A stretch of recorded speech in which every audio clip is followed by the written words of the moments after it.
Hey everyone, Chris here. Welcome to episode 2 of my comic book review. I won't always be saying what episode number it is. I think kind of this is the last time I'm going to be mentioning that. Well, like I predicted, my comic books from last week did arrive on Monday, and I read through all of them, got my opinions and everything all put together, and yeah, so here we go with episode 2, and here we go again.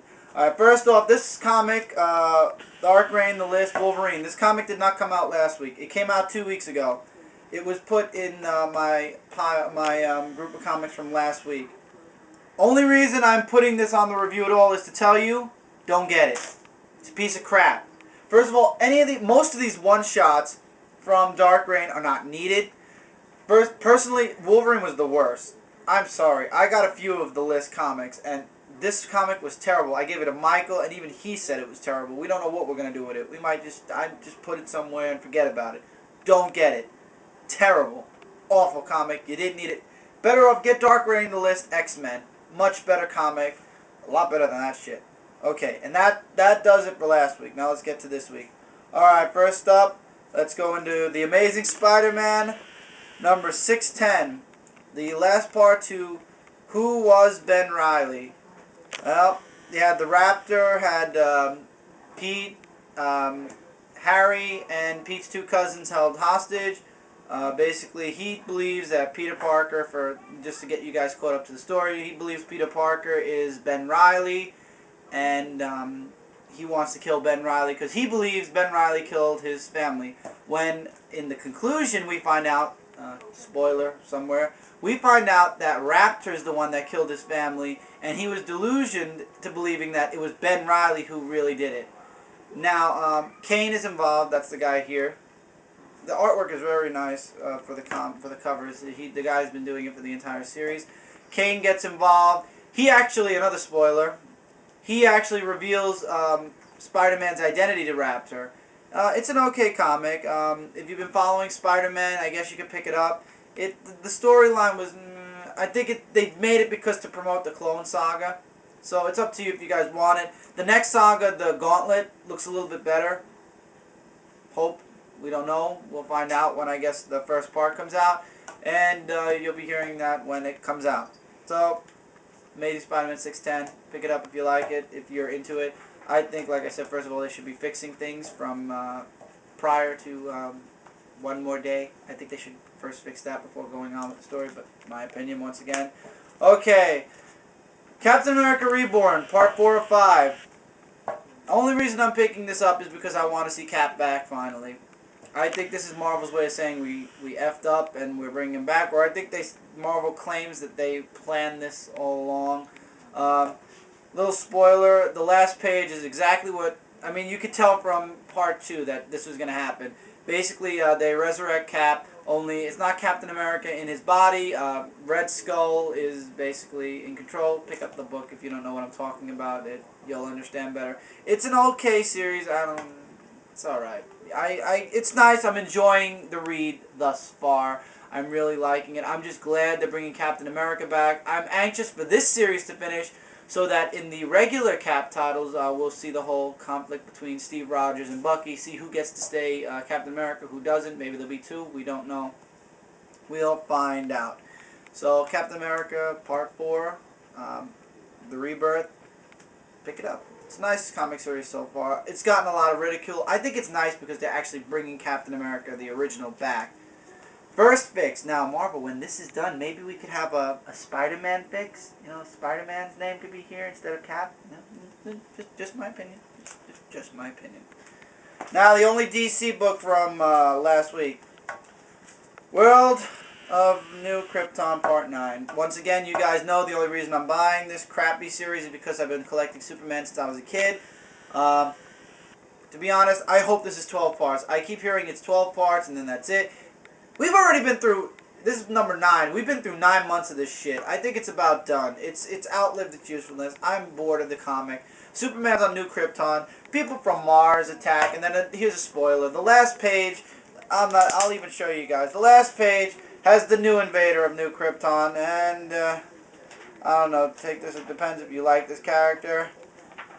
Adam Strange. Last page. big last page ending, and you go into part 10 of World of New Krypton, Superman World of New Krypton. So I'm guessing Adam Strange is going to be the next person on the storyline. It was boring. It was boring. It's boring. It's done. I want to see Superman back in his good old red, yellow, and blue, and kicking some ass in Metropolis. This storyline's dead. It's gone. It was gone after part 1, honestly. Get rid of it. I was talking about this in episode 1, Astonishing X-Men, number 32. Taking up after where, in the last episode of my comic review, where that comic left off. Well, the Sentinel goes after the X-Men.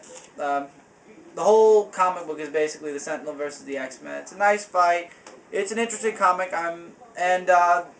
Basically, I found out that this comic is also leading into Sword Part 1, or whatever the ongoing series is. So this kind of is like kick-starting another comic series by the X-Men. Yet another comic series by the X-Men.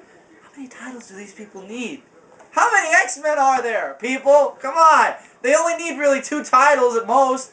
You got X-Factor, X-Men, Astonishing X-Men, Uncanny X-Men. I got a new title. Too Many Fucking X-Men. Part 1.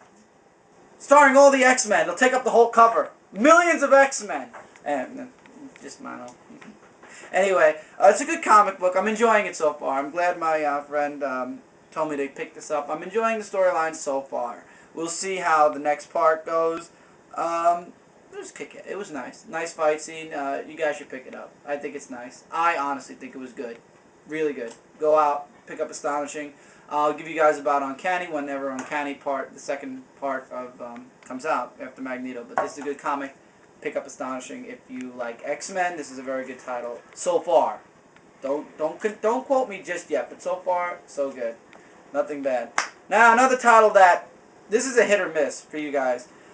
Assault on New Olympus, The Incredible Hercules vs Spider-Man one-shot. First, let me say I'm not following the story. This is the only part I'm getting. I'm not going to follow this into The Incredible Hercules. It was dumb. I'm going to give you guys the entire story in less than 2 seconds, and I'm going to condense this thick book for you. Spider-Man talks to Hercules' wife. They have a little smoochy-smoochy. Hercules gets pissed off and whacks Peter Parker clear across the entire restaurant where he sees his wife kiss him. Transforms, changes into Spider-Man, little knockout, brawl out with Spider-Man. Spider-Man gets trapped under about 50, 60 cars. Hercules' wife's like, oh, I love you, you know that, I would never leave you, blah, blah, blah, blah. And, of course, he saves Spider-Man, and then it leads into this whole new Assault on New Olympus thing. It was an okay comic. I don't know. It should have been left at a one-shot. They shouldn't have put the next storyline in on it. If you want to see Spider-Man vs. Hercules, pick it up. If you notice, the cover art is identical to something else. Look at this, and it's coming together now. The same artist for Amazing Spider-Man did the cover art for Spider-Man vs. Hercules. Wow, really, really good. It's a one-shot. Is it worth the $3.99? I'll be honest with you, if you want to. If you want to pick it up. There's a little side story of Agent Atlas that you can pass on that one. Just pass on that. Just don't even read that. Just read this, if anything. It's alright. I say it's up to you. If you guys really, really want to see Spider-Man vs. Hercules, I just gave you basically the whole fight. It's up to you. I won't follow the series. This is the only comic I'm getting, and even that I kind of feel it's okay. And finally this week, yeah, it was a small week. Finally this week we get Spider-Man Ultimate Comics Spider-Man issue number 4. Continuing the fight with Mysterio. It's alright. There's really not much to say. I think I missed the artwork from Ultimate Spider-Man, the first comic before they redid with Ultimatum. If you want, go pick this one up. I really don't have much to say on it. I'll have more to say on the next part. It really isn't much. But you're getting more in-depth with why MJ broke up with Pete, the whole thing. Yeah, MJ broke up with Pete, spoiler, and when the comic, the last series started. And, yeah. So, that concludes this episode. It was a short week, like I said, and this is a rush job. I want to get these comics out to you guys. As far as Ultimate Spider-Man, really fast. It's up to you. If I were you, though, don't jump on this. Get the other 3 parts, because it'll build up. They're building up to explaining why MJ broke up with Pete, and why Pete's with Gwen now. I don't know. They're going to have to fill those parts in later on. Alright, guys, so This was episode 2. Once again, any questions, any requests, anything like that, feel free to comment. My MySpace is now on my page. Full listing of all the comics I collect are on my page. Feel free to message, comment, anything, and I will catch you next week with episode 3. Hope you enjoyed it. I know this was a rush job and pretty fast, and yeah, I apologize. Episode 3 will be better, I promise. Alright guys, catch you later.